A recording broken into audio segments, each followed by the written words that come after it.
সরকার যদি দাম বাড়াইতেছে বাড়াই লাগ, মানুষের কষ্ট দেওয়ার দরকারটা কি? তেলের যখন সংকট ছিল তো এই যে 11 ঘন্টা 12 ঘন্টা তেল নিলাম, তেলের দাম বাড়াইছে, তেলের সংকট শেষ। উনি তো এক সপ্তাহ হয়ে যাবে, তেলের গ্যাসের সংকট কাইটা যাবো শুনতেছি।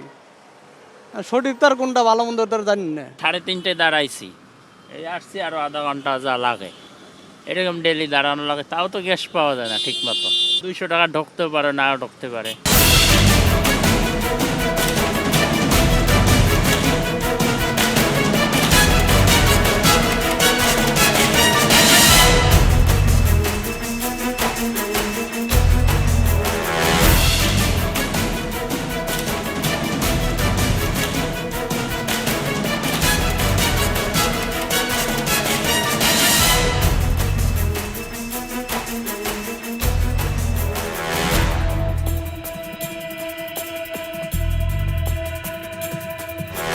দর্শক শুভেচ্ছা, 21 টেলিভিশনের নিয়মিত আয়োজন জনতার কথা অনুষ্ঠানে আপনাদের স্বাগত জানাচ্ছি। আমি আসিফ সুমিত। আপনারা জানেন সমসাময়িক ইস্যুতে সাধারণ মানুষের মতামত তুলে ধরতে আমাদের এই আয়োজন। আমাদের প্রত্যাশা দেশের শক্তিশালী গণতন্ত্র, আমরা চাই সরকারকে সহায়তা করতে।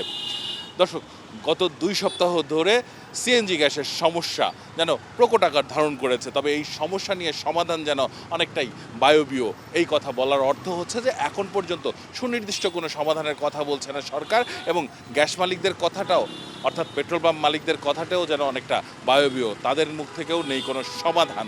সাধারণ মানুষ এ বিষয়ে কি বলেন জেনে নেব তাদের কাছ থেকেই। গত 3 মাস আগে তেলের একটা প্যারায় গেছে, আবার এখন শুরু হয়েছে গ্যাসের প্যারা।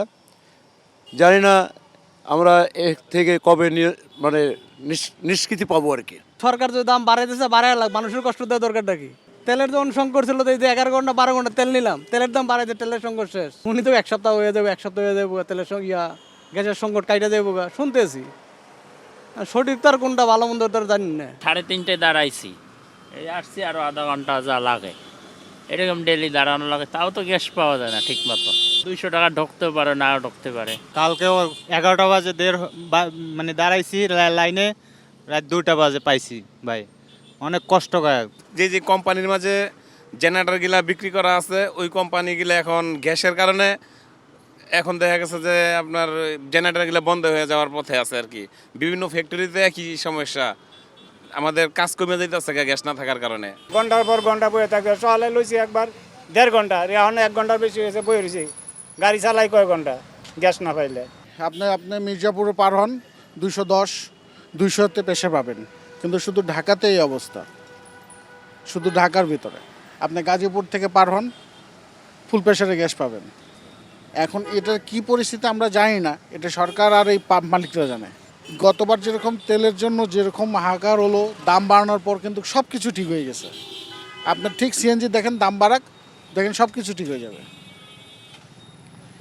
কিন্তু মানুষের জন্য কষ্ট হবে, সাধারণ মানুষের জন্য বাজার সব কিছুর দাম, নিত্যপণ্যের দাম তো এমনি বাড়তি, আরও বাড়তি হবে, যেটা মানুষের ক্রয়ের ক্ষমতা থেকে বাইরে চলে যাবে। গ্যাসের যে কোনো একটা গতি হোক, হয় দাম বাড়াক, না হলে আমাদের একটা গতি করে দেব। ঠিক আছে, কোনো গতিতে ভাই আমরা কিছু আগাইতে পারতেছি না। এই যে নারায়ণগঞ্জ থেকে এখন ট্রেনে আসছি, নারায়ণগঞ্জ মাত্র 60 টাকার গ্যাস ঢুকছে, তো আমরা কীভাবে চলবো? এইভাবে তেলে চলে আসছি, এনে যে দাঁড়াইছি কতক্ষণে গ্যাস পাই তার কোনো গ্যারান্টি নেই। আমরা এই সারাদিন জমা উঠে এখন বেতন নাই, এখন আমরা সংসার চালাও কেউ আমরা বলতে পারি না। সরকার এটা কী বলবে, কী করবে, এটা সরকার জানে। ঢাকার বাইরে কোনো গ্যাস নেই। 3 দিন ঢাকার বাইরে গাড়ি চালাইছি, তেলে কোনো গ্যাস পাইনি। কালকে আসার সময় গাজীপুরে গ্যাস পাইলাম, পরপর 3 পাম্পে গ্যাস নিছি, গ্যাস নাই, অল্প অল্প করে আর কি। 6টা বাজে বন্ধ করে দিব, যদি গ্যাস না পাই তাহলে আবার 9টা পর্যন্ত বসে থাকতে হবে, তারপরে ওরা প্রেশার উঠাবে, তারপর গ্যাস দিবে। তো সারাদিন পাম্পেই চলে যায় আমাদের, ডিউটি করবো কীভাবে বলেন? সরকার থেকে বলতেছে তারা একটা মীমাংসা আসবে, কিন্তু মীমাংসা হচ্ছে না। তারা বললো 30 তারিখের ভিতরে করবে, তা তো 30 তারিখ চলে গেল, হইল না। এখন আবার শুনতেছি যে এই সপ্তাহের ভিতরে হবে, রানিং সপ্তাহের ভিতরে। এখন হবে কি না এখনও ওইটা শিওর না। 3-4 ঘন্টা গ্যাস নিয়ে 400 টাকা গ্যাস ঢুকে, আপনি 400 টাকা গ্যাসে 40 কিলো গাড়ি চালাইতে পারি, তারপরে আবার রাত্রে গ্যাস নিতে হইব। আপনার এখানে দাঁড়াইছি কটা 4:30 বাজে দাঁড়াইছি, পাম্প বন্ধ, যাইতে যাইতে 6টা বাজে পাম্প বন্ধ করে দেবে, তারপর রাত্রে 9টায় আবার চালু করবে। তা আমার গাড়িতে গ্যাস নাই, আমার ডিউটি আছে কালকে, আমি একটা অফিসে ডিউটি করি, আমাদের কোম্পানি থেকে তেল দেয় না, আমাদের গ্যাস নিয়েই গাড়ি চালাইতে হয়। পাম্পে তো আমরা কষ্ট করে বসে থাকি, আমাদের ড্রাইভার ভাইরা কষ্ট করে বসে থাকে, কিন্তু আমরা কতদিন কষ্ট করব এটা তো আমাদের জানার অধিকার আছে।